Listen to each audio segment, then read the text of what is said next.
వ్యాప్తంగా వైఎస్ఆర్ కాంగ్రెస్ పార్టీ ఆధ్వర్యంలో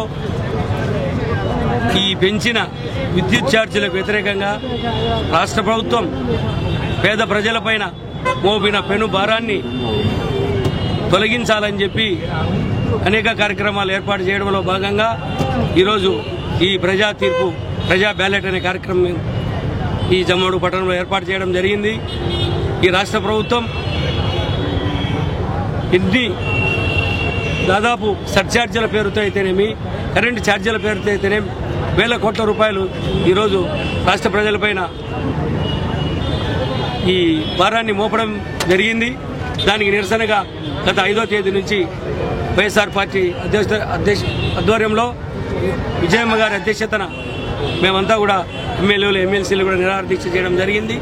దానితో కొంచెం తగ్గినట్టు అనిపించిన ప్రభుత్వం కేవలం 800 కోట్ల రూపాయలు మాత్రమే తగ్గించి మిగతా 6,000 కోట్ల రూపాయలు అదేవిధంగా ప్రజల మీద ఉంచడం జరిగింది.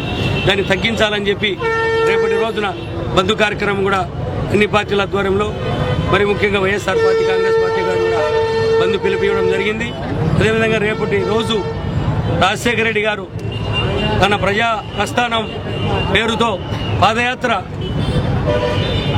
జరిపి 10 సంవత్సరాలు పూర్తి చేసుకున్న సందర్భంగా కూడా రేపు ఒక 2 కిలోమీటర్లు మేము కూడా ఇక్కడ టౌన్లో సాయిబాబా దేవాలయం నుంచి పాదయాత్రగా టౌన్లో పాదయాత్ర చేసి బంధును కూడా నిర్వహించాలని చెప్పి జరిగింది. ఖచ్చితంగా ప్రభుత్వం దిగి వచ్చేంత వరకు కూడా ఈ కార్యక్రమాలు ఈ ప్రజలతో ఈ నిరసన కార్యక్రమాలు ఏర్పాటు చేస్తూనే ఉంటాం. ఖచ్చితంగా ఈ ప్రభుత్వం ధరలు తగ్గించడమా లేదా ఈ ప్రభుత్వం దిగిపోవడమా అనేది ఖచ్చితంగా ఖాయమనే పరిస్థితుల్లో ఈ ప్రజా ఆందోళన కార్యక్రమం ఏర్పాటు చేస్తున్నాం.